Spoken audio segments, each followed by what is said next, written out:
Good evening, everyone, and welcome. Tonight, I invite you to imagine stepping through a heavy wooden door that opens onto a world both elegant and unsettling.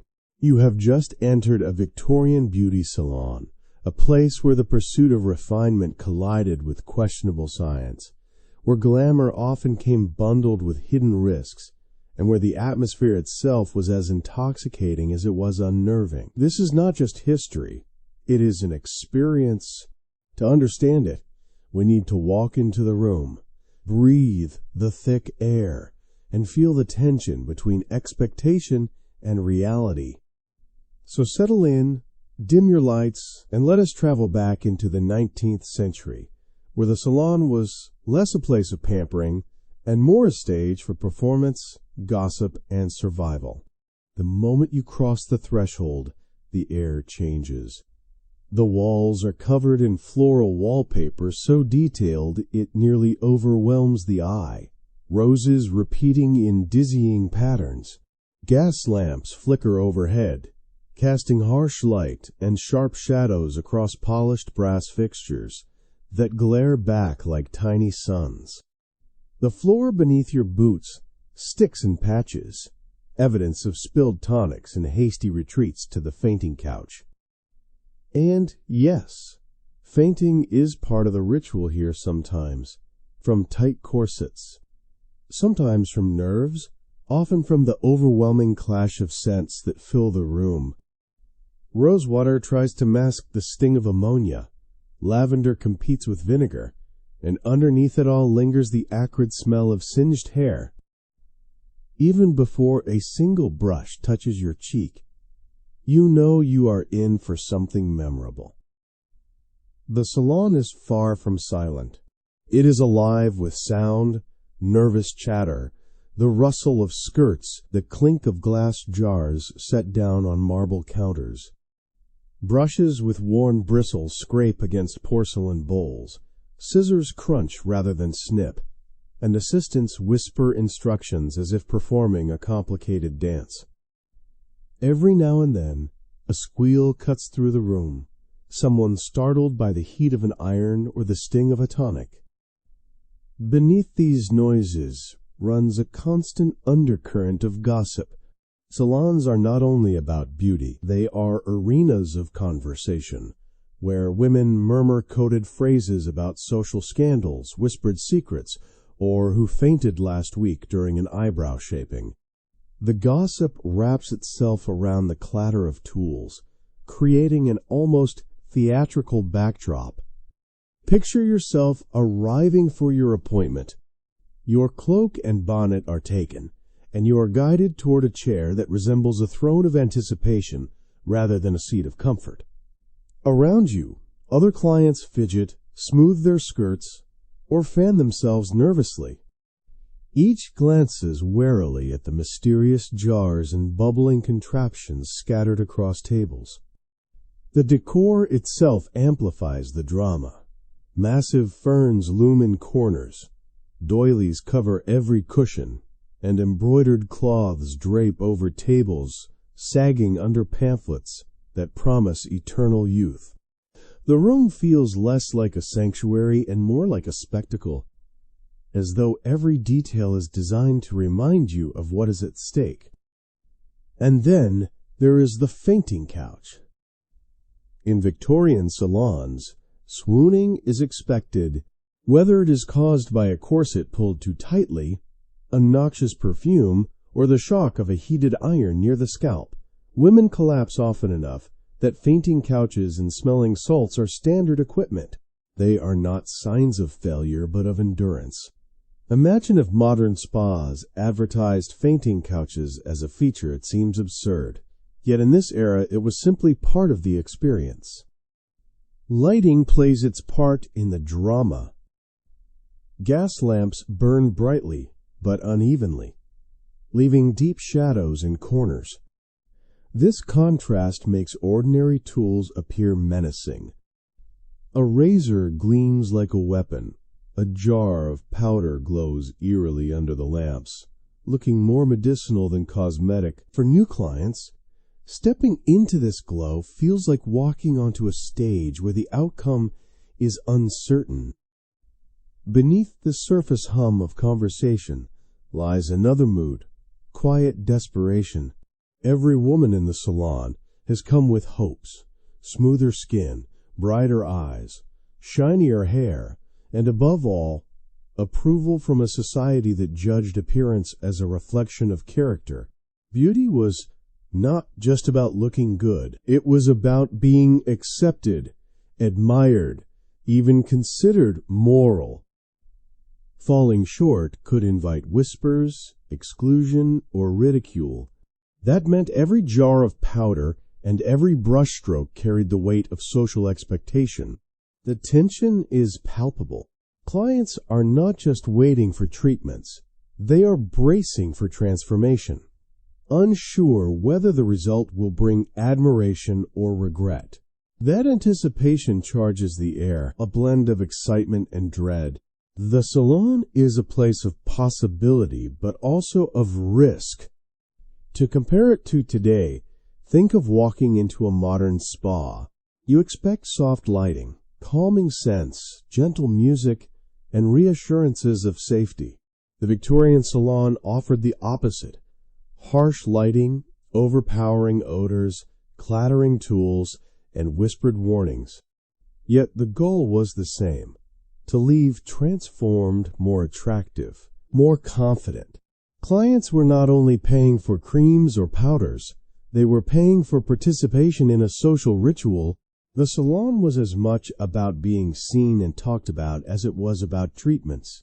So as you settle deeper into your seat, breathing carefully through the haze of rose water and ammonia, you begin to realize that this is no ordinary beauty appointment. It is a performance, a trial, and a gamble. Victorian salons were immersive worlds, where appearance was currency, gossip was background music, and fainting was just another part of the routine. And now, with your name soon to be called, you can only hope that what awaits will elevate you in society's eyes, rather than leave you regretting the visit. As you sit waiting for your turn, the weight of expectation presses down on you, almost as firmly as your corset. This is not just about a new hairstyle or a fresh complexion. In Victorian society, beauty is a declaration of who you are, or at least who you hope to be seen as. Every powder, every lotion, every tiny adjustment to your appearance carries a meaning that extends far beyond the mirror. The most obvious marker of beauty, and perhaps the most prized, is the complexion. Pale skin is not simply fashionable, it is a statement. To be pale is to prove that you do not toil under the sun, that you are free from manual labor, and that you belong to a class above the ordinary. The whiter and smoother your face, the stronger the signal of refinement. Society equates pallor with virtue, and so women chase after it relentlessly, even when the path is paved with dangerous substances. Ironically, what Victorians called natural beauty was anything but natural. The natural look required careful manipulation powders, washes, creams, and endless small adjustments. The face might appear untouched, but in reality it had been dusted, scrubbed, and carefully maintained with a hidden arsenal of treatments. In contrast, the painted look was bold and visible: thick layers of white lead powder, heavy rouge, stark black liner for the eyes. It was striking, but it carried a stigma: too much color, too much paint, and whispers followed. A painted lady was a phrase that suggested more than just cosmetics. It suggested impropriety. Still, many women walked that line, seeking just enough vibrancy to look radiant without tipping into scandal. Imagine the anxiety: apply too little and risk looking dull. Apply too much and risk being judged. It was a balancing act, as delicate as any trapeze performance, carried out daily, in front of the unforgiving eyes of society. Hair, too, was a battleground of ideals. Long, lustrous locks symbolized health and femininity. But maintaining them was no simple task. Salons offered an array of treatments: vinegar rinses for shine, eggs mixed into shampoo for body, even ammonia washes to clarify the scalp. Some women swore by herbal infusions, while others relied on heavy oils and pomades that left the hair glossy but also dangerously flammable near the open flame of a gas lamp. And then there was the singeing iron, heated directly in fire, used to curl or tame unruly strands. The sight of smoke rising from one's own head was considered perfectly ordinary, even reassuring proof that the treatment was working. Eyebrows and lashes received their own special attention. The ideal brow was neat, refined, and expressive. Unfortunately, methods of achieving this ideal were anything but gentle. Brows were plucked with sharp tweezers, shaved away entirely, or penciled in with lamp black, a soot-like substance scraped from oil lamps. For the daring or the desperate, some even used strips of mouse fur, carefully glued into place to imitate fuller brows. It sounds absurd to modern ears, yet in that age it was considered innovation. As for eyelashes, they were lengthened and darkened with concoctions of wax, soot, and sometimes more alarming chemicals. Belladonna drops were occasionally used in the eyes to create a watery, luminous effect, widening the pupils in a way that was considered alluring.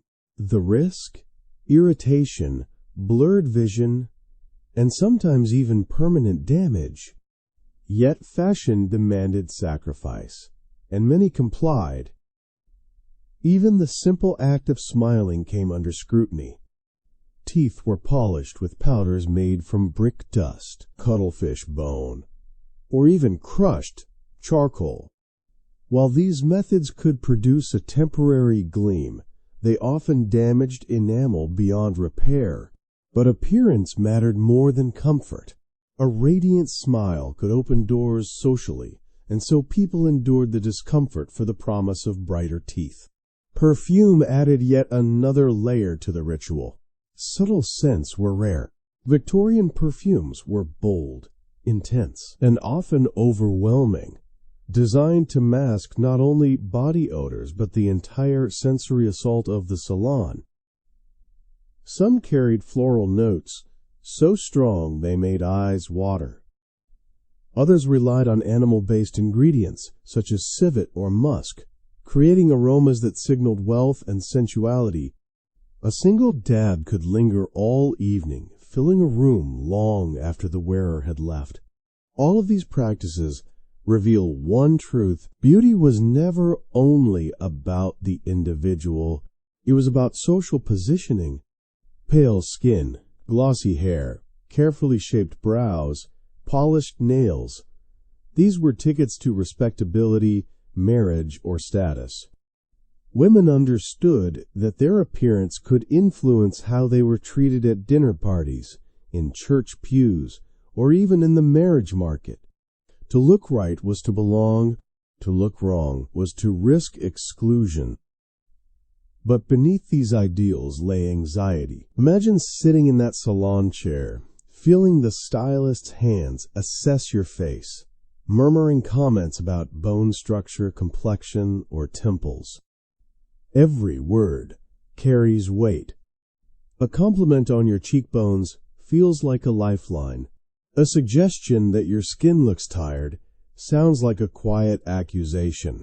The salon was not just a place of transformation, it was a place of judgment. It is easy to laugh at these rituals today, but pause for a moment. Are we really so different now? The tools have changed. The substances are safer, but the pressure remains. We still chase after flawless skin, shining hair, sculpted brows, and radiant smiles. We still buy products that promise transformation. We still measure ourselves against ideals that shift with fashion and culture. The Victorian salon may be gone, but the social theater of beauty continues, just in new costumes and under brighter lights. And so, as the assistant approaches, with jars and brushes in hand, you realize you are not simply preparing for a makeover. You are stepping into a centuries-old drama, one where beauty is not just decoration, but destiny. The assistant lays out an array of small glass jars and porcelain pots before you. Each one gleams under the gaslight, labels carefully written in ornate script. They promise brilliance, clarity, radiance, and youthful glow. Yet behind those alluring promises hide ingredients that could just as easily ruin health as improve appearance. In a Victorian salon, beauty and danger walked hand in hand, and every treatment was a gamble. Take arsenic, for example. To modern ears, the word alone sounds like a warning. But in the 19th century, arsenic was marketed as a friend to the complexion. Women purchased arsenic complexion wafers that claimed to purify the skin, erase freckles, and grant a luminous pallor.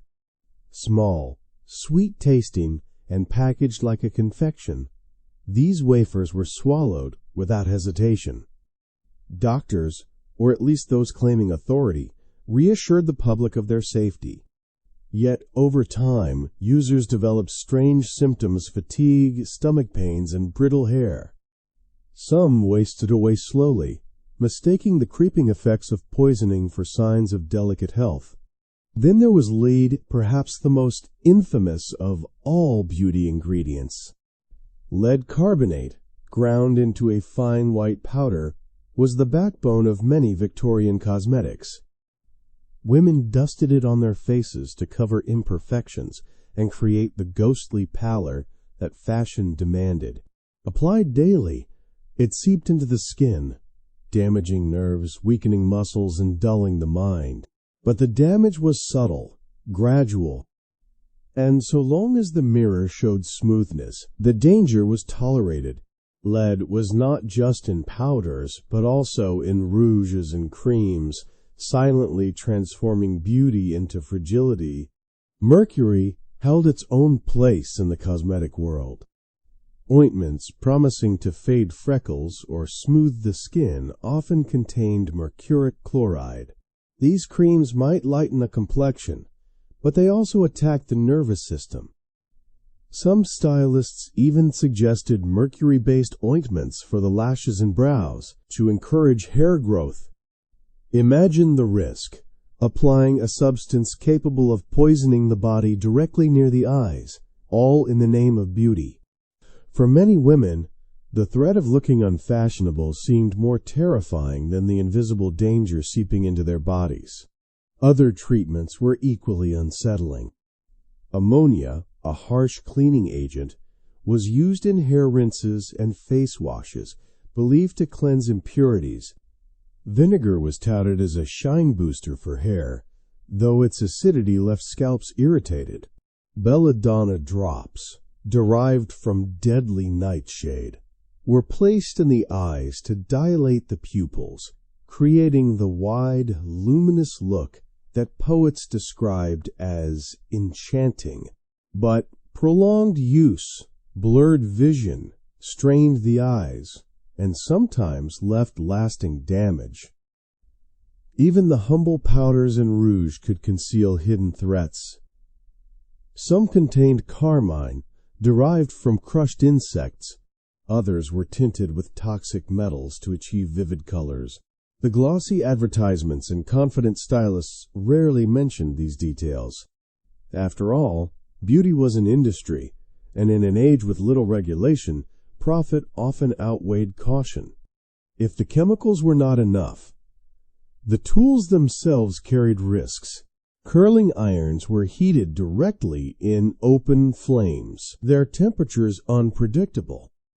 A slip could mean singed hair or burned skin. Tweezers and razors, often dull with overuse, caused cuts that risked infection in a time before antibiotics. Even the jars of creams and pastes, left open to the air, could grow contaminated. Yet all of these were treated as minor inconveniences in the larger pursuit of transformation. For many clients, the danger was part of the ritual. There was a certain thrill in surrendering to the stylist's hands, trusting in the promises of pamphlets and gossip. Each sting of a tonic, each whiff of ammonia, was reinterpreted as proof of effectiveness. If it burns, it must be working, the mantra went. The smell of smoke rising from hair pressed to a hot iron was considered reassuring rather than alarming. In this way, the line between treatment and torture blurred, disguised by the language of fashion. It is important to remember, too, that women were not ignorant of these risks.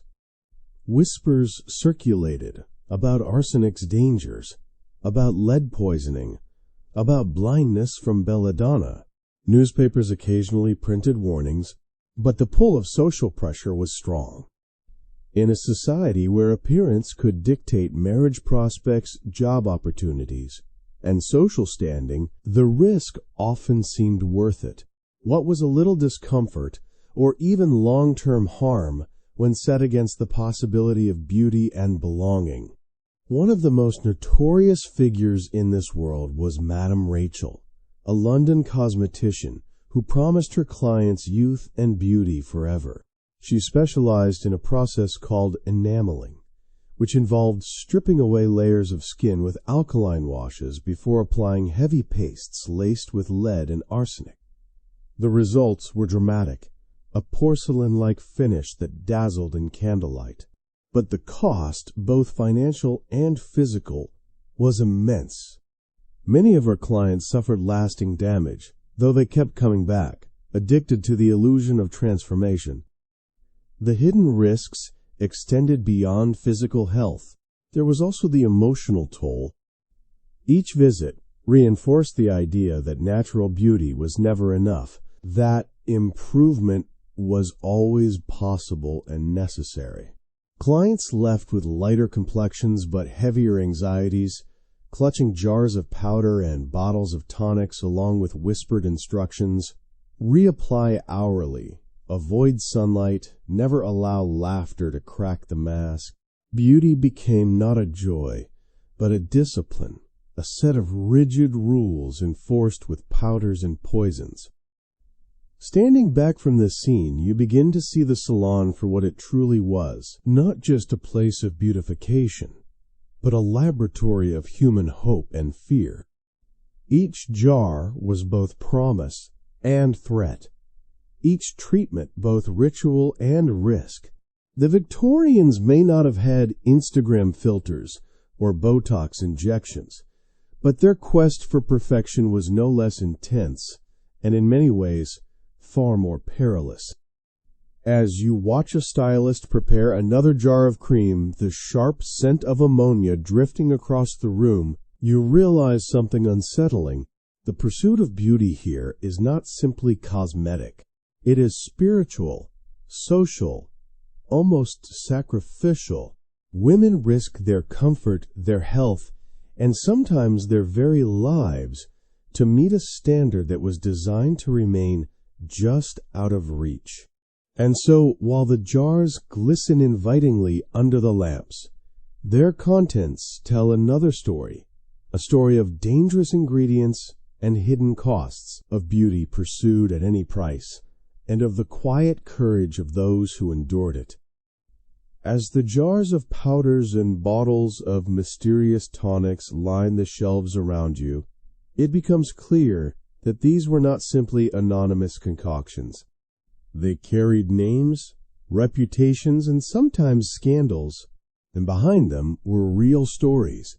Women who believed in their promises, entrepreneurs who sold illusions, and doctors who occasionally warned but more often looked away. To understand Victorian beauty culture fully, we need to step into these stories, because history is not only about ingredients, it is about the people who used them, sold them, and suffered from them. One of the most famous tales belongs to Madame Rachel, a notorious cosmetician of 19th century London. Her salon promised transformation so complete it bordered on sorcery. She marketed a process called enameling, which stripped away layers of skin with harsh alkaline washes before applying thick pastes laced with lead and arsenic. The result was a face that gleamed like porcelain under candlelight. Women flocked to her, eager to be reborn as beauties, their skin shining with a false, fragile glow. Yet the consequences were devastating. Skin that peeled, complexions that grew mottled, and in some cases, permanent disfigurement. Still, clients returned, unwilling to let go of the illusion. Madame Rachel's reputation grew as both miracle worker and villain, a woman who thrived on the insecurities of her clientele. Her name became shorthand for the extremes of Victorian vanity, proof that beauty could be both intoxicating and destructive. But not all dangers came from charlatans. Some products were sold openly in pharmacies, and even recommended in newspapers. Consider the arsenic complexion wafers, advertised as harmless candies that would purify the skin and erase freckles. These wafers were packaged in pretty boxes and sold as though they were little luxuries. Women ate them daily, smiling as they swallowed poison disguised as sweetness. Slowly, they began to suffer fatigue, stomach cramps, and thinning hair. Some believed these symptoms were simply the price of beauty. Others thought them signs of delicacy and refinement. Few recognized them for what they were, the creeping march of arsenic poisoning. The obsession with eyes tells another story. Belladonna drops, derived from deadly nightshade, were used to dilate the pupils, creating a wide-eyed, luminous gaze. Poets and artists praised this look as enchanting, mysterious, even angelic. But the cost was heavy.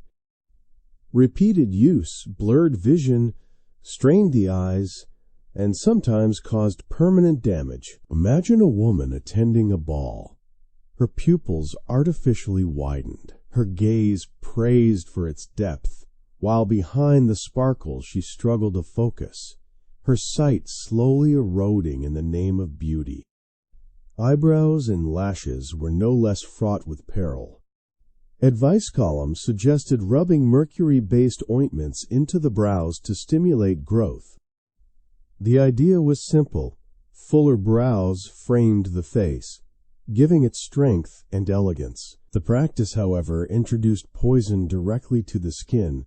Meanwhile, mascaras were often made of soot, mixed with oils or waxes, substances that easily smudged, flaked, or irritated the eyes. One famous anecdote tells of a salon cat that wandered too close during an eyelash tinting session, only to walk away with its fur stained black after a startled client blinked at the wrong moment. The story was retold with laughter in gossip circles, but behind the humor lay the reality that these treatments were unpredictable, messy, and hazardous. Hair rituals produced their own legends. Vinegar rinses were common, believed to make hair shine so brightly it could signal ships. Eggs, herbs, and oils were whipped into shampoos, creating mixtures that smelled like kitchens rather than spas.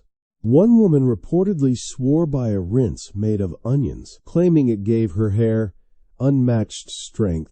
The effect on her social life, however, was less enviable, as the lingering odor turned her into the subject of unkind jokes.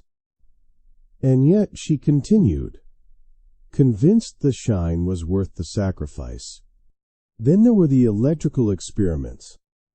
In the 1880s, advertisements appeared for electric corsets and hairbrushes, devices that promised to stimulate circulation and restore vitality.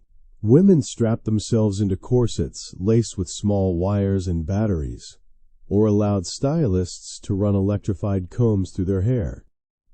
The sensation was startling, a buzzing shock that was interpreted as progress. But results were dubious, and discomfort was high. Still, the allure of science electricity being the wonder of the age gave these products a kind of legitimacy. Clients endured the sting of current as willingly as they endured the sting of ammonia, convinced that discomfort equaled improvement. Not all stories ended in tragedy, but many ended in regret. A young woman might walk out of the salon with a face powdered so heavily it cracked when she smiled, or hair styled into curls so stiff with pomade they became fire hazards near gas lamps. She might leave clutching a vial of tonic or a pamphlet filled with instructions: reapply hourly, avoid sunlight, never cry, never laugh too hard. The result was not just a changed appearance, but a changed way of living. Beauty became a discipline, a set of strict rules to be obeyed day and night. Even men were not immune to this culture. Victorian barbers offered elaborate grooming for mustaches and sideburns, sculpting facial hair into architectural marvels with curling irons and heavy waxes. Sideburns were sharpened into dramatic arcs, mustaches twisted into bold curls that announced one's presence before a word was spoken. These styles carried their own risks: burns from heated irons, skin irritation from heavy waxes, but they were pursued with the same determination. Appearance was status, for men as well as women, and yet, for every glamorous success story, there were whispered tales of salon mishaps. Women fainting mid-treatment, carried out wrapped in towels like fragile parcels. Clients with singed brows or burned scalps, quietly patched up in the salon's hidden medical room. Rumors of disfigurement followed some salons, though they were rarely spoken aloud in public. These stories lingered in whispers, warnings disguised as gossip, shared with nervous laughter over weak tea and biscuits that crumbled like stone. What makes these stories so compelling is not just their strangeness, but their familiarity. Strip away the gas lamps and corsets, and they echo the same struggles we face today. We still buy products that promise miracles. We still submit to treatments that sting, burn, or ache, because we are told the pain is proof they work. We still laugh at the absurdities of the past, even as we line up for the latest trends in the present. The details may have changed, but the longing for beauty and the willingness to risk for it remains constant. So when we read about arsenic wafers, belladonna drops, or lead powders, we should not just shake our heads at Victorian foolishness. We should see ourselves reflected in those stories. The women who sat nervously in those ornate chairs were not so different from us, hopeful, anxious, yearning to be seen as radiant in a world that judged them harshly. Their stories are cautionary tales, yes, but also mirrors reminders that the pursuit of beauty is timeless, and so too are the dangers of chasing it too far. As the stories of arsenic wafers, belladonna drops, and mercury ointments swirl in your mind, one question rises above all others. Why? Why would intelligent, socially aware women and men voluntarily put themselves through discomfort, danger, and sometimes disfigurement in the pursuit of beauty? To answer, we must look beyond the jars and powders, beyond the fainting couches and singed curls, into the deeper forces of Victorian society. The salon was not simply a place of vanity. It was a reflection of culture, class, morality, and the human hunger for belonging. First, there was social pressure. Appearance in the Victorian age was far more than a personal choice. It was currency. A woman's complexion could influence her marriage prospects, her reputation, even her perceived morality. Pale, smooth skin whispered of refinement and gentility. Blemishes suggested carelessness, immorality, or worse, poverty. A poorly maintained face or unkempt hair was not merely unattractive, it was read as a flaw of character. This belief gave cosmetics and treatments immense power. To risk one's health for beauty was, in many cases, to secure one's place in society. The pressure was magnified by class distinction.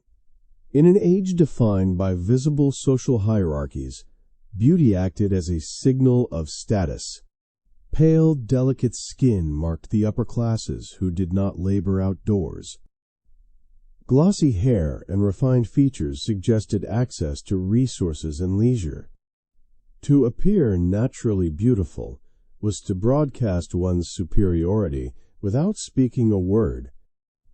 For working-class women trying to climb the social ladder, beauty treatments offered a chance, however small, of imitating the elite.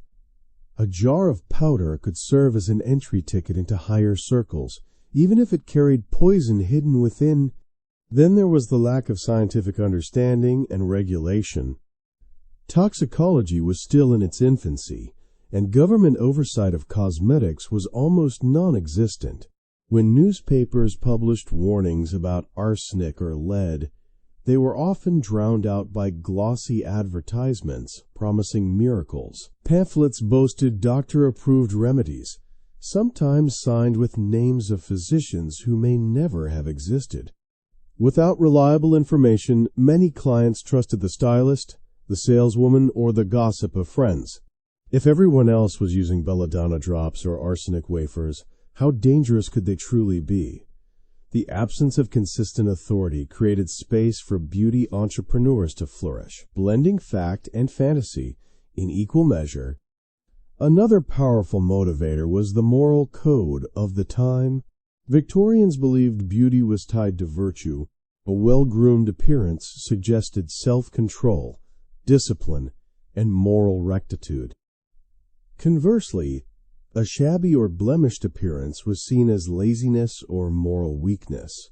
Women were taught that keeping themselves beautiful was not just about vanity, it was a duty, a reflection of their inner purity. When beauty became moralized, it became non-negotiable. Failing to maintain it risked not only social standing, but moral condemnation. Under such pressure, even harmful treatments seemed justified. Add to this the influence of advertising and media. Victorian newspapers and magazines brimmed with beauty advice columns. Some promoted arsenic wafers as harmless delights. Others recommended mercury creams with cheerful enthusiasm.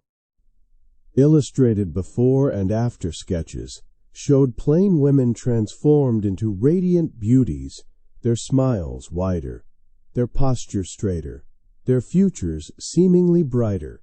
The persuasive language of these columns blurred the line between health advice and marketing, convincing readers that transformation was both possible and essential. The salon became not just a business, but a performance of promises, selling not only products, but dreams. The allure of science and progress also played a role. The 19th century was an era of invention and discovery. Steam engines, telegraphs, electricity. If machines could connect continents and cure diseases, why should not?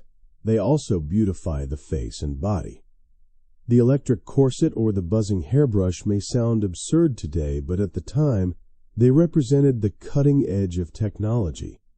To endure discomfort in the name of progress was a mark of modernity, proof that one was willing to embrace the future. Even pain became reinterpreted as evidence of effectiveness. The sting of ammonia, the burn of a curling iron, the buzz of electricity all reassured clients that something was happening. There is also the quieter, more human reason, hope. Beneath the powders and ointments lay the universal desire to be admired, to feel confident, to belong. For a young woman preparing for her first season of balls, beauty treatments offered the promise of catching a suitor's eye. For a middle-aged matron, they offered the illusion of youth and vitality. For working-class women, they offered a taste, however fleeting, of refinement. Even when results fell short, the hope was intoxicating. It was easier to believe in the jar of cream than to accept the finality of aging or the cruelty of social judgment. When we think about it this way, the risks seem less baffling. The women who sat beneath those gas lamps were not foolish or vain. They were navigating a world that demanded perfection and offered perilous tools to achieve it. Their choices reflected resilience, ambition, and a willingness to sacrifice for survival in a society that gave them few other paths to power. And perhaps, before we judge too harshly, we should glance at our own era. Do we not, too, embrace discomfort for beauty, chemical peels that sting, injections that bruise, diets that weaken, treatments that cost a fortune yet promise miracles? Our products may be safer, our science more advanced, but the same forces still whisper in our ears. You must look this way to belong. You must endure this pain to be admired. You must trust this jar, this treatment, this trend.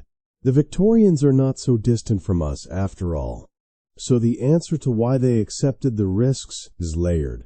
Social currency, class distinction, moral obligation, persuasive advertising, fascination with science, and, above all, hope.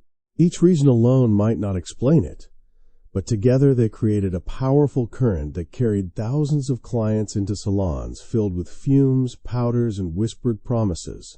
They endured the burns, the fainting, the hidden poisons, not because they were reckless, but because they were human, seeking love, status, and self-worth in the only way their world allowed. And as you sit back in that Victorian chair, surrounded by floral wallpaper and the clink of jars, you realize something profound. The salon was not merely a place of vanity. It was a crucible where social expectations, scientific ignorance, and personal desire melted together.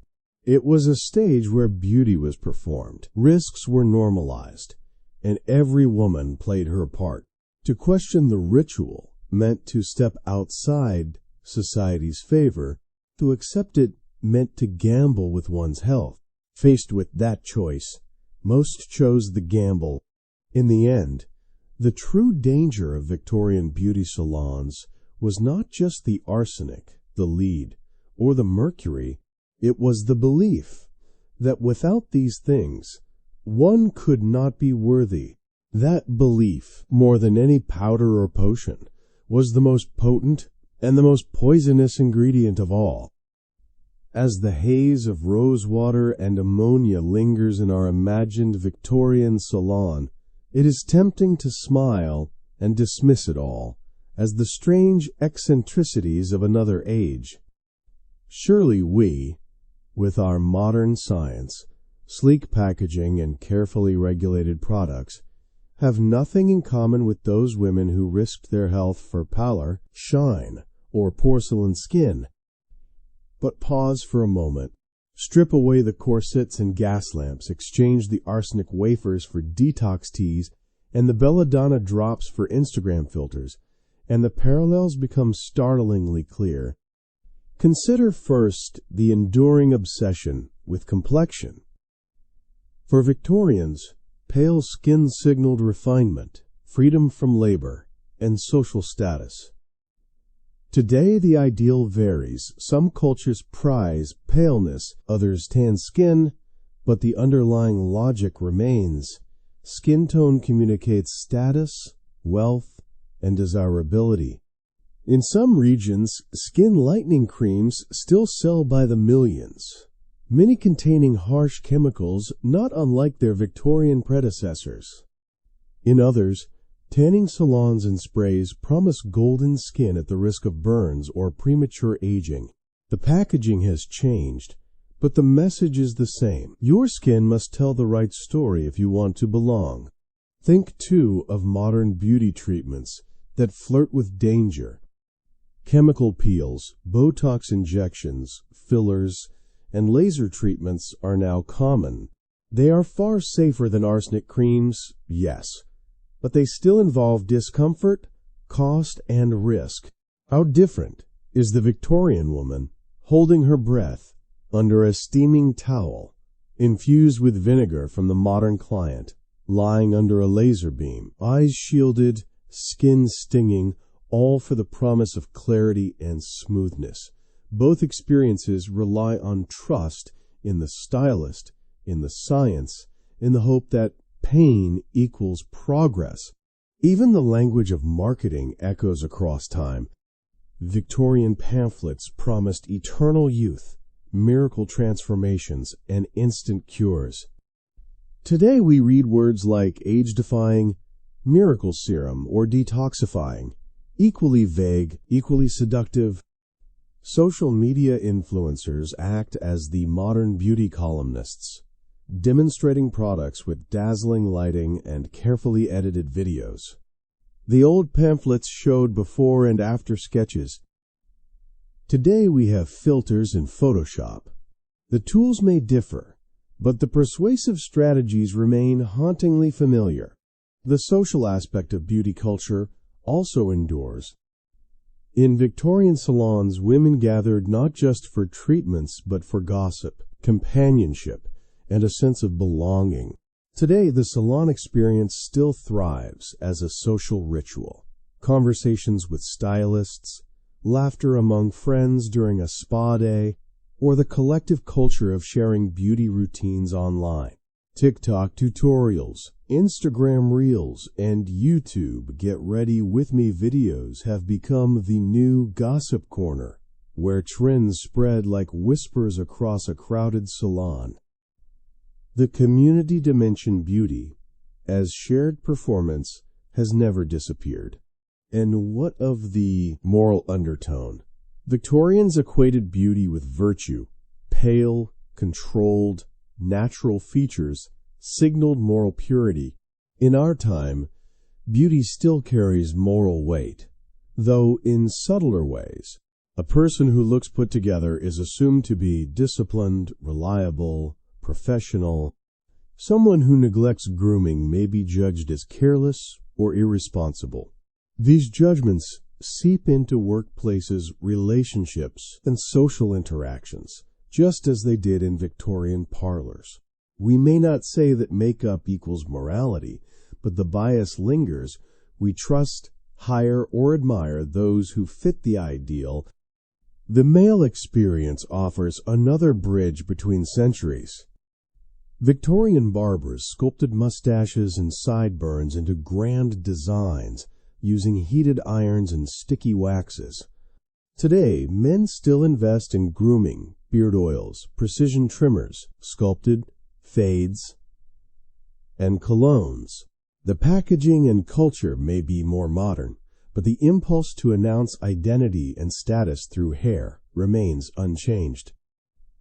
Facial hair, then and now, is not just style, but statement. Let us also remember the ritual of endurance.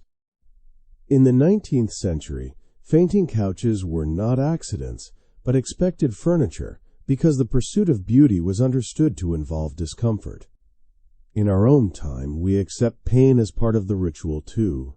We tolerate the sting of waxing, the soreness after injections, the ache of high heels, the hunger of restrictive diets. The mantra has not shifted. Beauty is pain. The salon assistant pressing hot irons into Victorian curls and the modern esthetician injecting Botox both reassure clients with the same words. It means it is working. And then there is the hidden cost. Victorian clients paid not only with money, but with health, lead poisoning, mercury damage, skin burns. Today, while our science protects us from the worst toxins, we still face subtler dangers, allergic reactions, long-term side effects, or the quiet erosion of self-esteem through constant comparison. The mirror may be safer, but the gaze is no kinder. Social media magnifies insecurities, the way salon gossip once did, convincing people that they must always do more, try harder, buy the next product. The cycle of striving and disappointment, of hope and anxiety, remains the same. At the heart of it all lies the universal desire for control. Beauty, in every era, has been one of the few domains where people, especially women, could exercise agency. In a society where choices were limited, altering one's appearance offered a sense of power. A new hairstyle, a whiter complexion, a carefully painted face could shift how others treated you.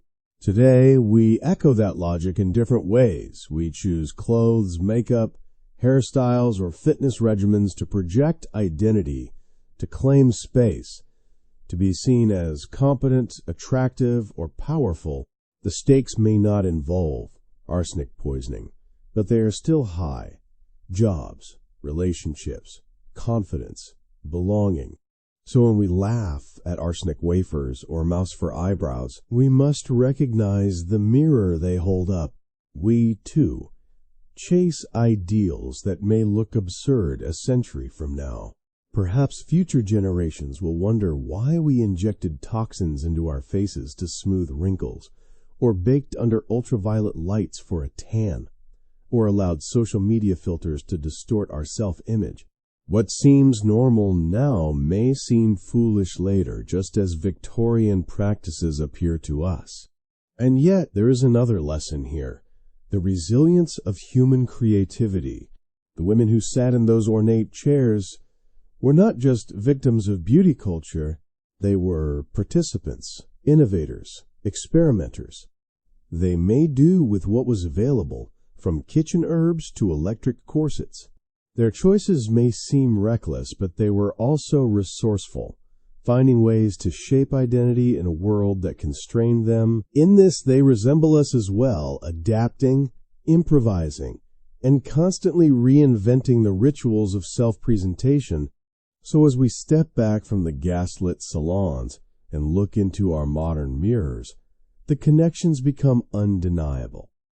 The quest for beauty is timeless, its methods ever-changing, but its motives eternal.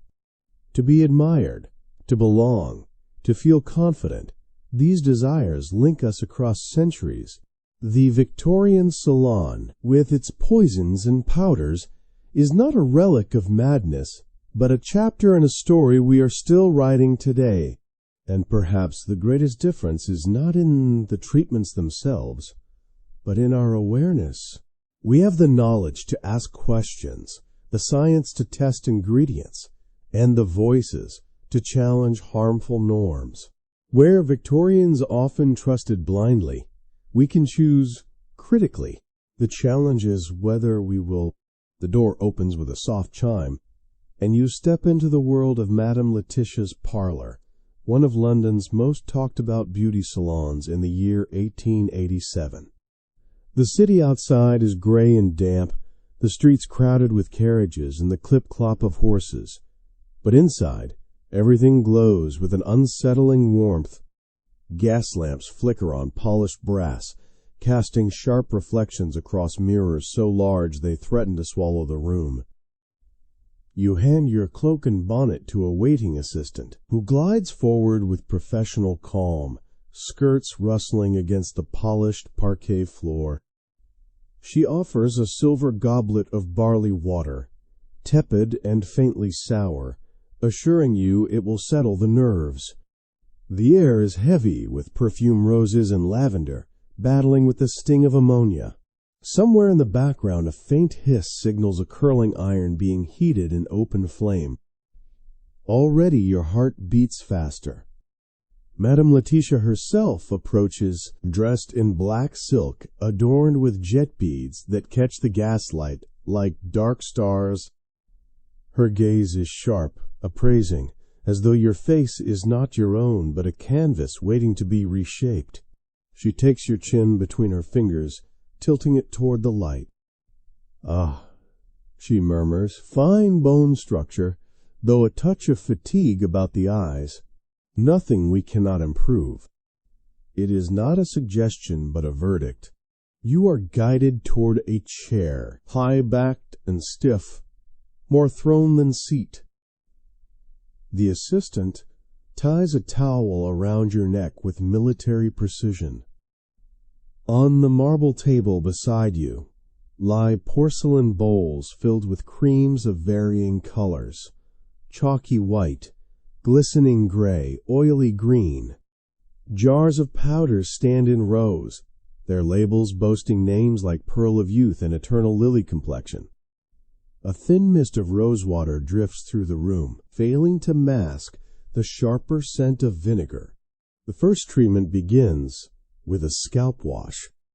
The assistant cracks a raw egg into a porcelain bowl, whisks it with herbs, and adds a dash of ammonia to invigorate the follicles.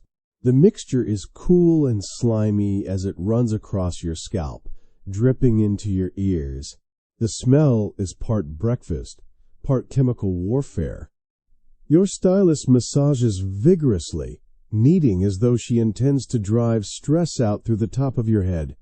Your scalp tingles not pleasantly, but with a kind of urgent warning. She reassures you. If it stings, it works. You nod, though you are not convinced. Next comes the steaming towel wrap. A cloth, heated nearly to burning, is pressed firmly over your head. The assistant tells you it will activate the ingredients, but the sensation is more interrogation than relaxation. The smell intensifies under the heat onions, vinegar, ammonia swirling together in a pungent cloud. You sit rigid, breathing shallowly, praying the towel does not scald your skin. When the towel is finally removed, the hairdresser reaches for a curling iron. Heated directly in flame, it glows faintly red. She presses it to your damp hair. A wisp of smoke curls upward, carrying the scent of singed keratin. Your heart leaps, but the stylist smiles serenely. Perfectly normal. It means it is taking shape.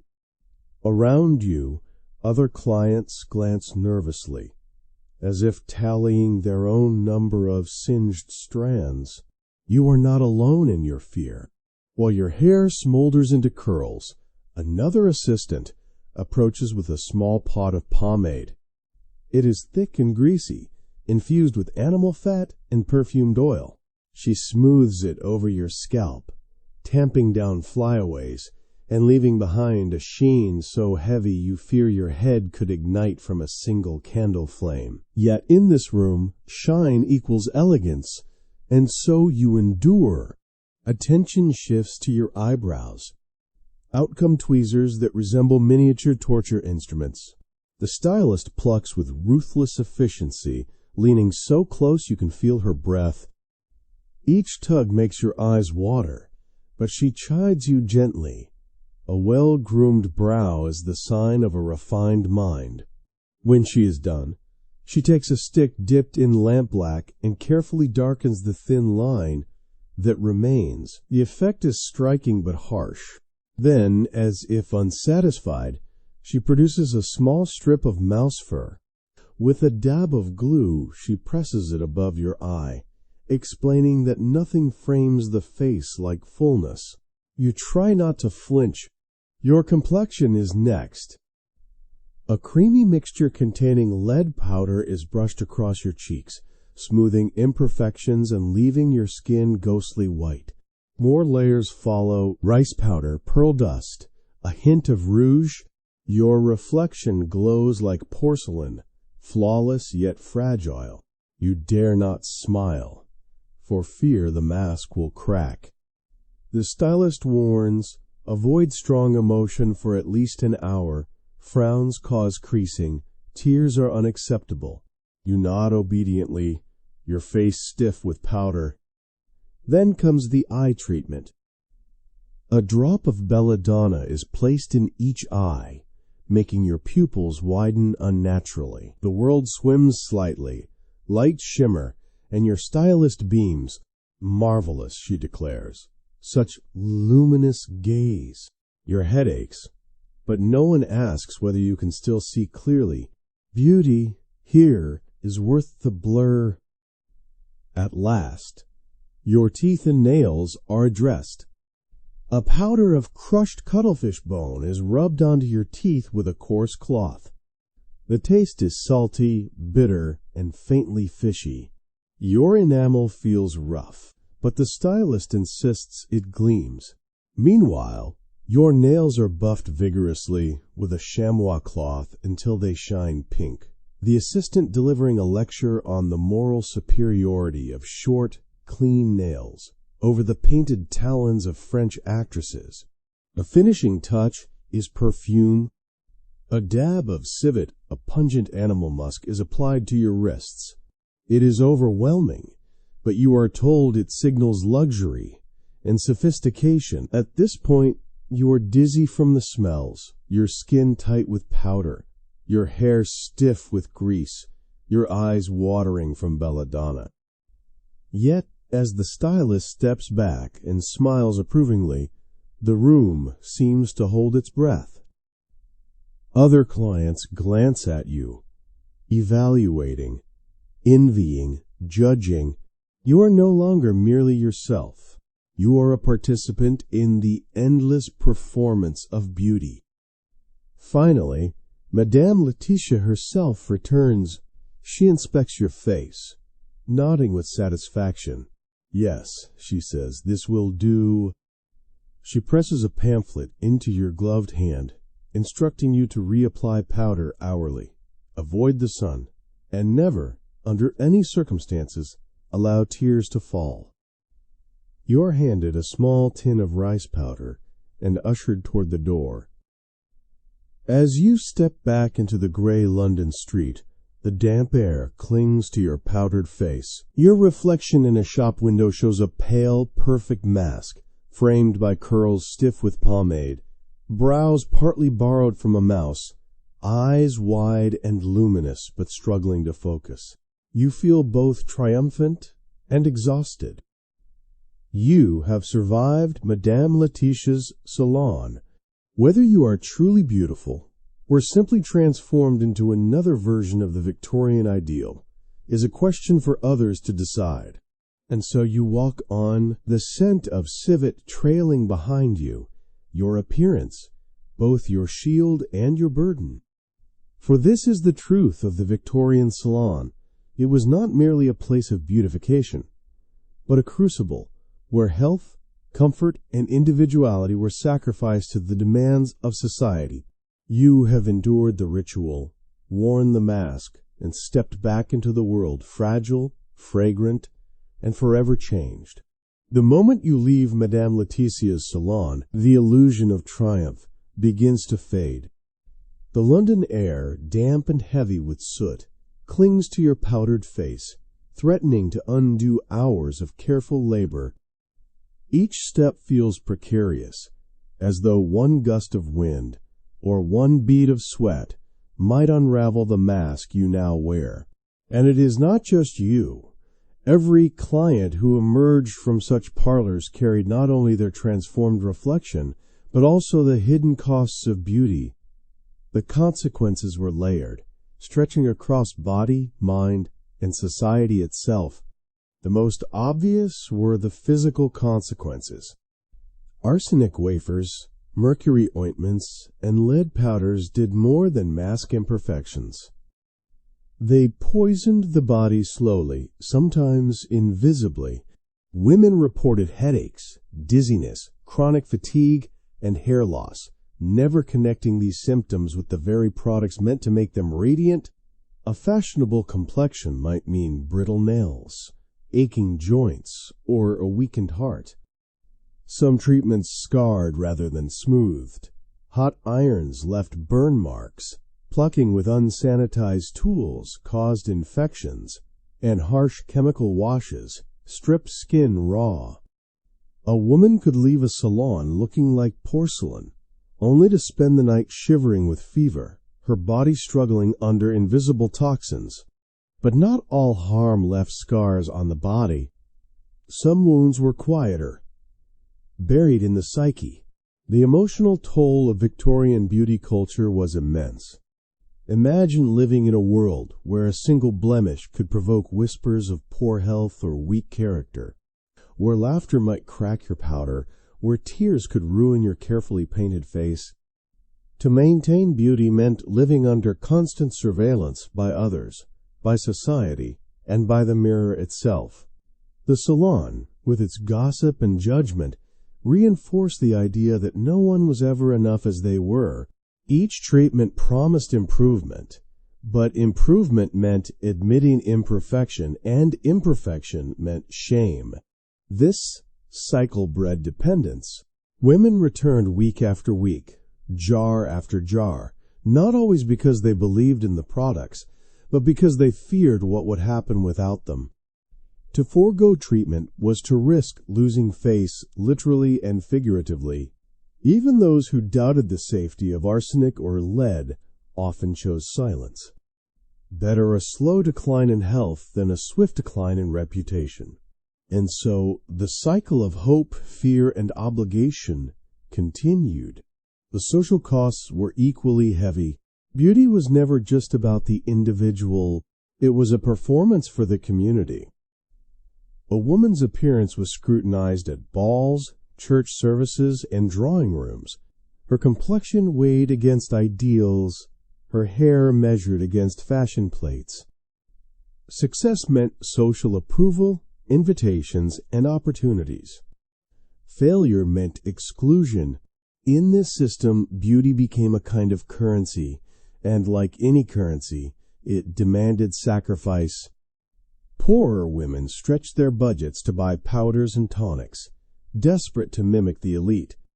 Wealthier women invested fortunes in elaborate treatments, chasing an ideal that could never be fully attained. Both groups were trapped in the same web of expectation. Even men felt the pull, though in different ways. A gentleman's sideburns or mustache announced his presence before his voice did. To neglect grooming was to risk being read as careless, weak, or unmanly. Barbershops became male equivalents of salons, where identity was sculpted with heated irons and wax. The costs for men were less fatal than arsenic powders, but the pressures were still real: to belong, to compete, to embody strength through appearance. The hidden medical consequences also deserve mention. Most salons had quiet, unadvertised back rooms where burned scalps were bandaged, singed eyebrows treated, or fainting clients revived. These rooms were the unspoken evidence that beauty came with casualties. No one bragged about visiting them, yet almost everyone did. They were the safety nets beneath the trapeze act of fashion, catching those who fell, but never dismantling the performance itself. Over time, these physical and emotional consequences shaped entire lives. Some women became reclusive, hiding damaged skin behind veils or avoiding sunlight for fear of exposure. Others doubled down, applying more powders to cover the harm caused by earlier powders, a cycle that spiraled until their health collapsed. For every tale of glowing transformation, there was a counter-story of quiet decline, whispered in corners but rarely spoken aloud. And yet, the pursuit continued. Why? Because the rewards of beauty were tangible. A flawless complexion could secure a marriage proposal. A polished appearance could open doors at society events. A fashionable style could elevate one's standing in the community. The costs were high, but the potential gains were higher. In a society where women had limited power, beauty became one of the few arenas where they could exert influence, even if the tools were dangerous. There was also the legacy of comparison. Salons were not just places of treatment, but theaters of envy. Sitting among other clients, each woman measured herself against her neighbor, who had smoother skin, who bore the latest fringe, who seemed most admired by the stylist. These silent comparisons fueled the cycle of consumption. To stop was to fall behind. To keep up was to risk everything. Looking back, it is easy to see Victorian salons as absurd or extreme. Mouse fur eyebrows, arsenic wafers, belladonna eyes. They sound more like scenes from Gothic fiction than daily reality. But for those who lived through it, stakes were deadly serious. Beauty determined how one was treated, what one could achieve, and how one was remembered. And so the risks were accepted, the consequences endured, and the costs quietly paid. Perhaps the greatest consequence of all was the reshaping of identity. After repeated treatments, a woman might no longer recognize herself in the mirror. Her face became a mask, her skin a canvas of powders and creams, her hair stiff with oils, her eyes wide from chemical drops, the line between self and performance blurred. Who she truly was mattered less than how she appeared.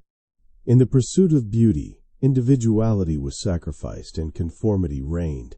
The Victorian salon, then, was not just a place of transformation, but of transaction.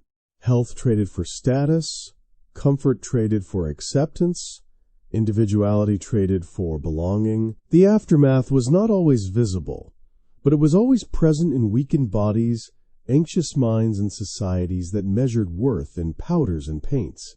And so, as you picture yourself walking back into the foggy London street clutching your tin of rice powder, remember that you carry more than cosmetics. You carry the weight of a culture that demanded perfection at any price. Your face may glow under gaslight, but your body, mind, and spirit bear the hidden costs. This was the true aftermath of Victorian beauty, a fragile mask upheld by sacrifice, a performance sustained by pain, and a society willing to look away from the consequences as long as the illusion remained intact. For decades, the world of Victorian beauty salons thrived on fumes of ammonia, powders of lead, and whispers of arsenic. Yet no illusion can hold forever. Slowly, cracks began to appear in the mask. People started to notice that behind the pale cheeks and glossy hair, too many women grew frail. Too many eyes dimmed. Too many hands trembled. At first, these warnings were dismissed as coincidence, the unlucky few who simply did not take to a treatment. But as stories multiplied, change began to stir. The first seeds were sown in the realm of science. Physicians and chemists, often skeptical of the beauty industry's extravagant claims, began to test the ingredients hidden in powders and creams. They found evidence that the substances used, so liberally lead, mercury, arsenic, were not harmless luxuries, but poisons capable of devastating the body. Articles began to appear in medical journals, cautioning against popular products. While these publications did not immediately sway the fashionable classes, they laid the foundation for doubt. Science became the quiet voice in the corner, whispering that beauty came at too high a price. At the same time, journalists and social critics took notice. Exposés appeared in newspapers, describing salons where women swooned, fainted, or left scarred. Satirical cartoons mocked the absurdity of mouse fur eyebrows or arsenic wafers, portraying beauty seekers as naive victims of quackery. Some publications even ran morality tales, fictionalized stories of women who chased beauty into ruin, warning readers of the dangers of vanity. These accounts may have exaggerated, but they captured a growing unease.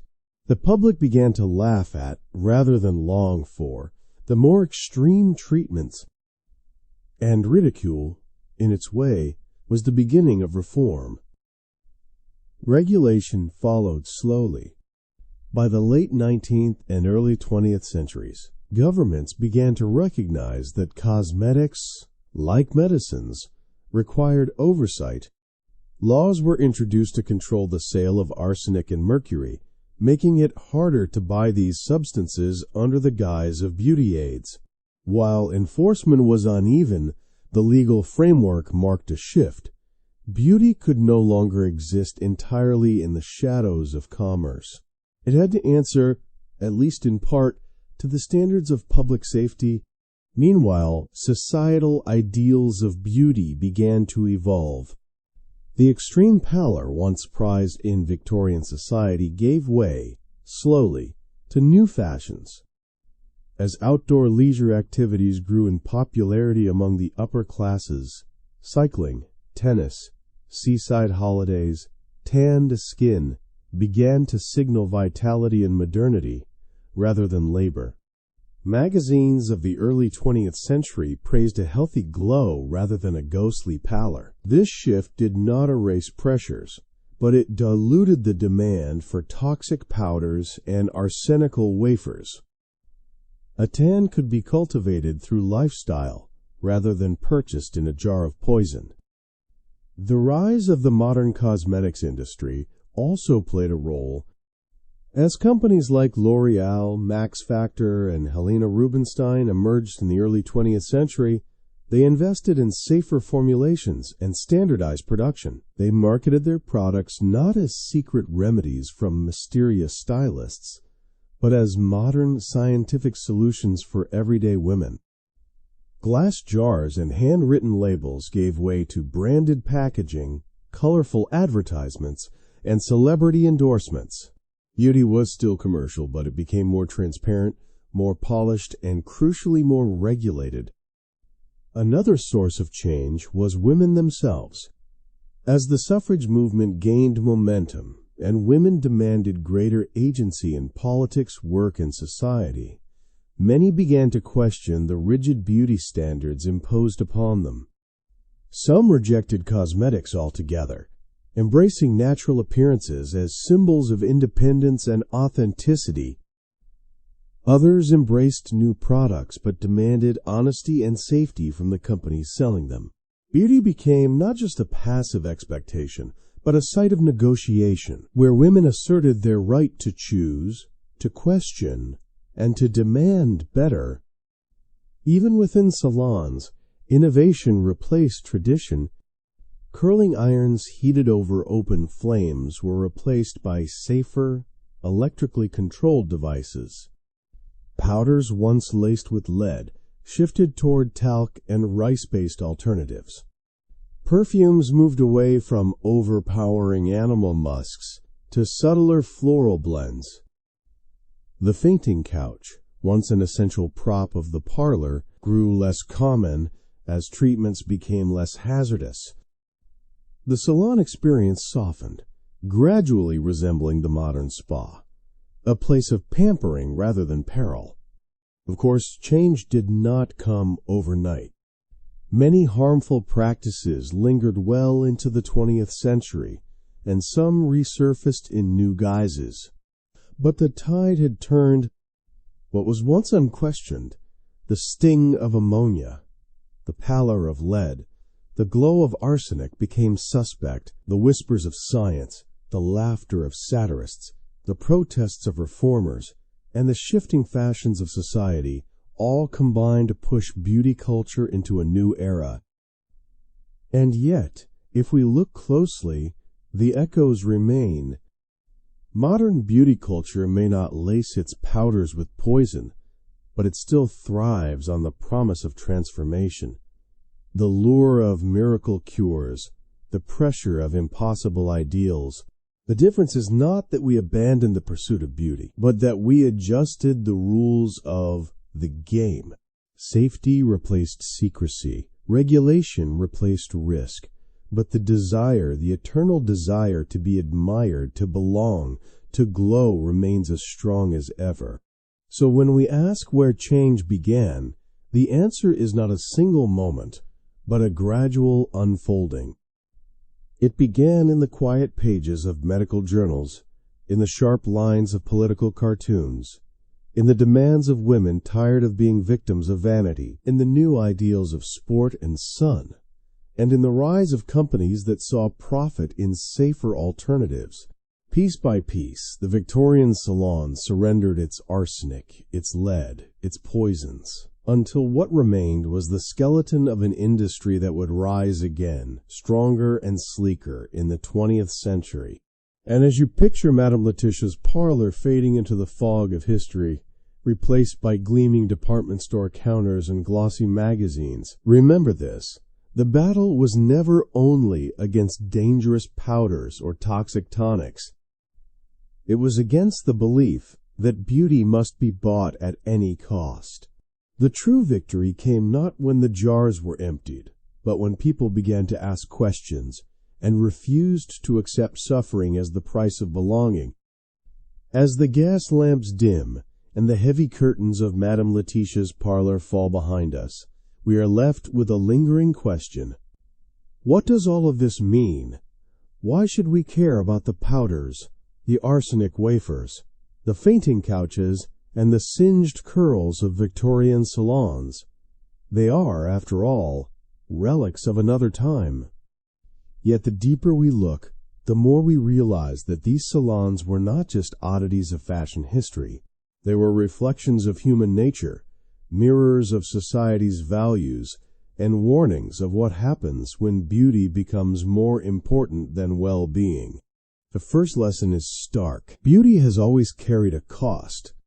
In Victorian England, that cost was measured in physical pain, long-term health damage, and emotional strain. Women endured plucking, scorching, and toxic tonics because the alternative, being judged unattractive, unworthy, or unrefined, was even harder to bear. Their sacrifices remind us that when society ties beauty to morality or social value, individuals will go to extraordinary, sometimes dangerous, lengths to comply. The fainting couches and jars of lead powder are gone, but the logic behind them survives in every modern product that whispers, "Without me, you are not enough." The second lesson lies in the role of society's gaze. Victorian women did not pursue beauty in isolation. They were performing for a world that constantly judged them. Each powder applied, each curl set, was not just for the mirror, but for the eyes of neighbors, suitors, and rivals. The gossip of the salon, the coded whispers about who fainted during eyebrow shaping, were as powerful as any chemical tonic. And is that not still true today? Social media, with its endless scroll of filtered faces and curated bodies, has become the new salon gossip, relentless, omnipresent, and just as unforgiving.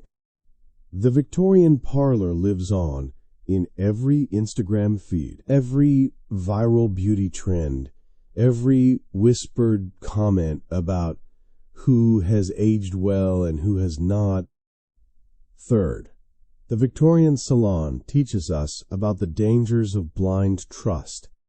Many clients knew that arsenic and lead were dangerous, yet they trusted the stylists, the advertisements, the supposed endorsements of doctors.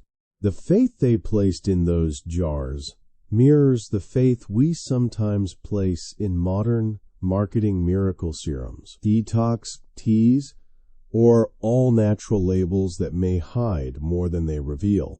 The lesson here is timeless. Question what you are sold. Look behind the promises.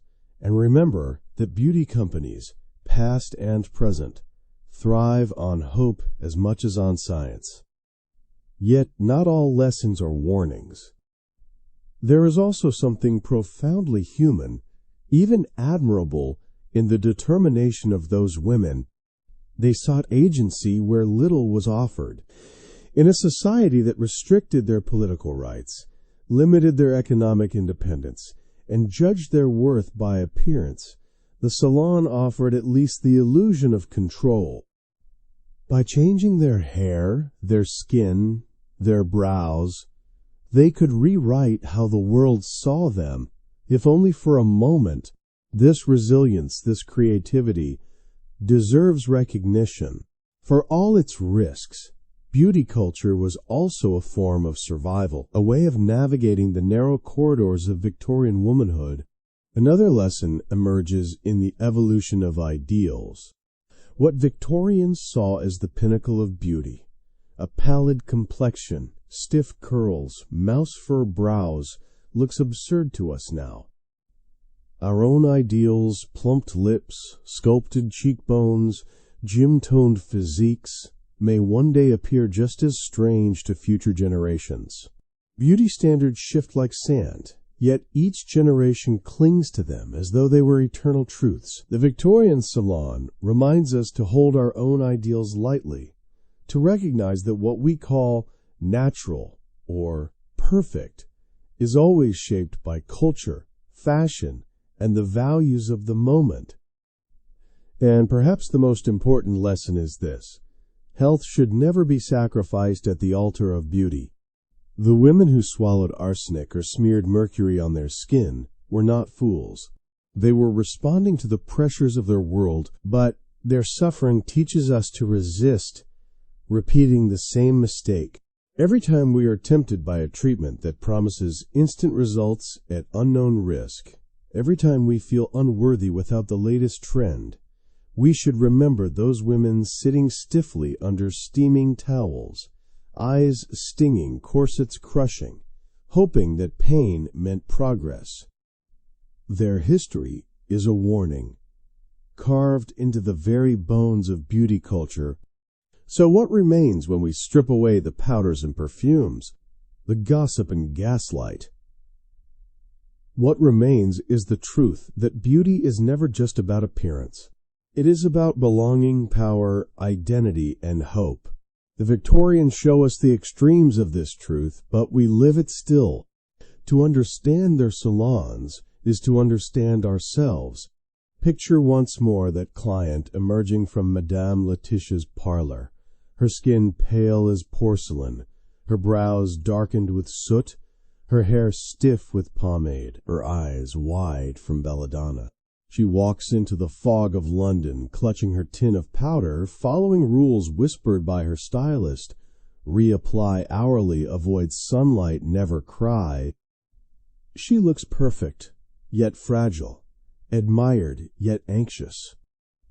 Behind her, the salon door closes, hiding the fainting couches and the jars of poison.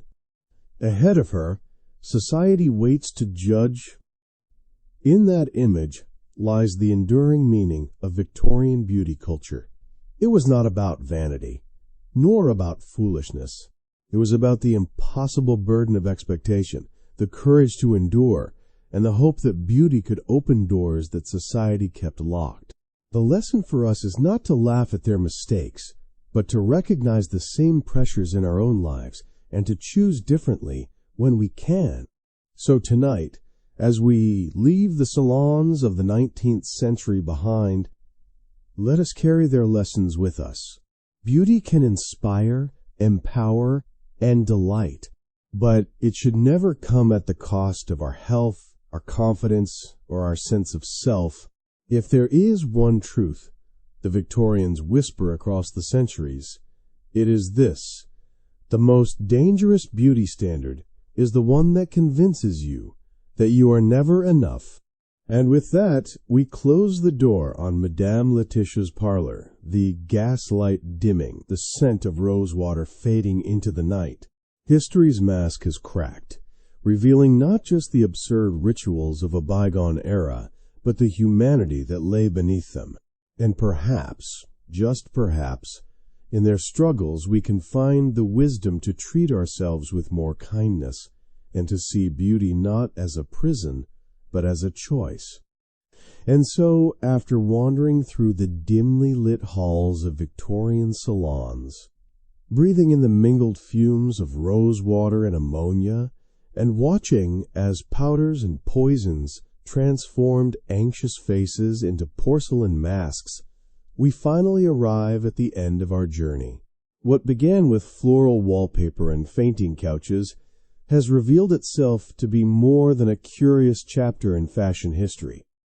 It is a story about human longing, about the risks people will take to belong, and about the fragile line between beauty and danger. We have seen how arsenic wafers promised purity but delivered sickness, how belladonna drops widened eyes but narrowed vision, and how lead powders smoothed skin even as they quietly corroded health. We have listened to the hum of gossip, the clatter of jars, the hiss of curling irons in open flame. We have watched clients submit to singeing, plucking, steaming, and polishing, all for the hope of emerging just a little more admired, a little more secure in a society that demanded perfection. And we have recognized that while the details may have changed, the patterns remain with us still, because beauty has always been more than surface. In Victorian times, it was tied to morality, class, and status. Today, it is tied to professionalism, social media, and identity. Then, as now, it whispers the same message: you must strive, you must endure, you must never let the mask slip. And then, as now, that message carries weight not just in wallets, but in minds and bodies. Yet there is another thread woven through this story, one not of despair, but of resilience. Those women who braved arsenic creams and mouse fur brows were not foolish caricatures. They were navigating the narrow corridors their society gave them.